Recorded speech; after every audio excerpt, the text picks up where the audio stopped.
Josiah Royce is an American philosopher, and he basically came out with the whole trait of loyalty, which stemmed from political institutions, from educational institutes, from religion, war, families. These are all common links, the passionate link to a common cause.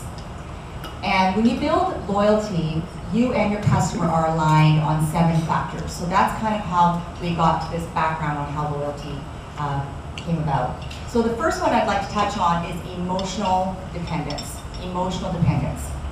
Emotional dependence talks about the psychological commitment to an organization. So these factors include integrity, reliability, depth of relationship, and empathy. And I'd like to highlight here empathy for a moment. Because empathy is very important. If you do not empathize with a customer, if there's an issue, you will not keep them in the long term. So just an example, for example, if you have an online flower shop, you order some flowers for your wife, your husband, and they botch the order, obviously there's going to be an issue with trust. So the key thing with emotional dependence is look for what your customers value on a personal level. It's about finding out what excites them, what makes them want to deal with you, what makes them excited to go to work, or what are their pastimes.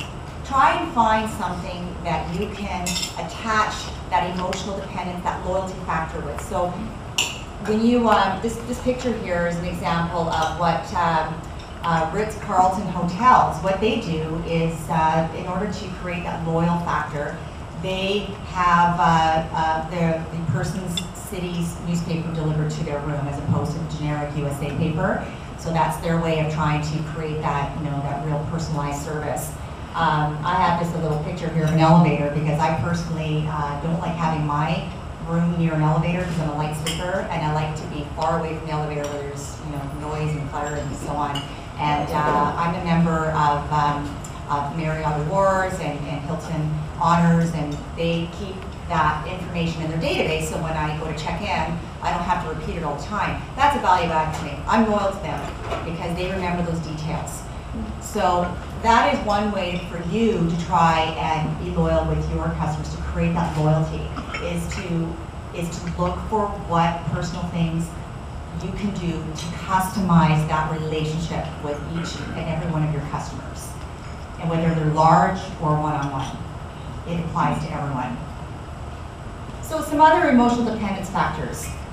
I talked about empathy and responsiveness. Now it's really, really important when you provide empathy to make sure that you do it quickly, okay, and you deal with it properly. And with the Superhost program, we talk a lot about mirroring the feelings, clarifying the facts, making sure that you come to a solution, and that people, that both parties are happy at the end of the day.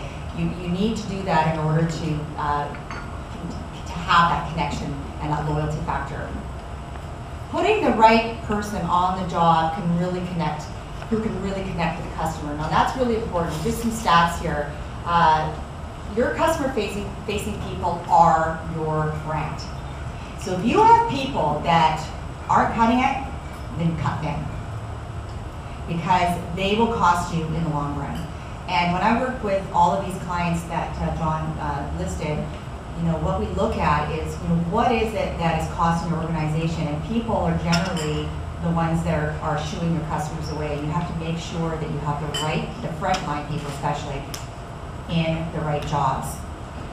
Because it only takes 12 good service experiences to overcome one single bad one. 7 out of 10 customers who switch to the competition do so because of bad service. That's a lot. That's 70%. And 91% of unhappy customers won't buy again from a company that they're displeased with. And not only that, they'll go and tell 9 to 10 other people. So imagine what that looks like. We talk about viral information on the internet. That viral information can be a detriment to your business, or if you're a sole proprietor, to what you do for a living. Business dependence. So this has to do with the marketing the marketing position. Okay, so this is what basically helps you create market solutions and to help you grow and retain customers and be competitively sound. So again, you need to conduct an analysis. What is it that you can do to try and make your customer more market friendly, where they can maybe grow as a result of your business? So an example of this is Apple. They distributed their iPhone through AT&T's massive retail outlet that they have. They've got a great network in place, and so they built their subscription base by attracting customers from competing users. So the two of them teamed up together. They used each other's marketing strengths, and together were able to go out and build and grow their businesses. So for you here, if you are, say, a small business, and many of you are, look for maybe partnerships. Look for other businesses that might need you need them, and together you can go out and grow your business. That's creating loyalty.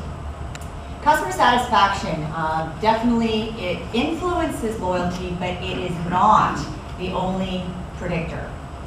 A lot of us think, oh, my customer's satisfied. I took them off for lunch. They're good. They're fine. Everything's fine. Great. But really, that's just a current view as to that relationship with your customer. So usually, satisfaction is an indication as to how your organization has performed during a recent event. Okay, so the song "How Have I Been Doing Lately" might come into effect for that. So, elements of service, support, delivery, solving a service issue, or executing a campaign. These are all things that you got to think about when you're looking at satisfaction. But it's kind of a current, recent view of it. It's not long term, which is what loyalty is. It's about long term relationship. In order to be more loyal, you need to, again, go back, ask questions, do a proper assessment as to what your customers need. Because what you think they need and what they actually need may be two different things. And I've made that mistake over and over again. I've made the assumption, I go, oh yeah, I know what they need. They're like my other client, same industry, I know. And then 6 months down the road, you lose them, you're wondering, why? What happened? What did I do wrong?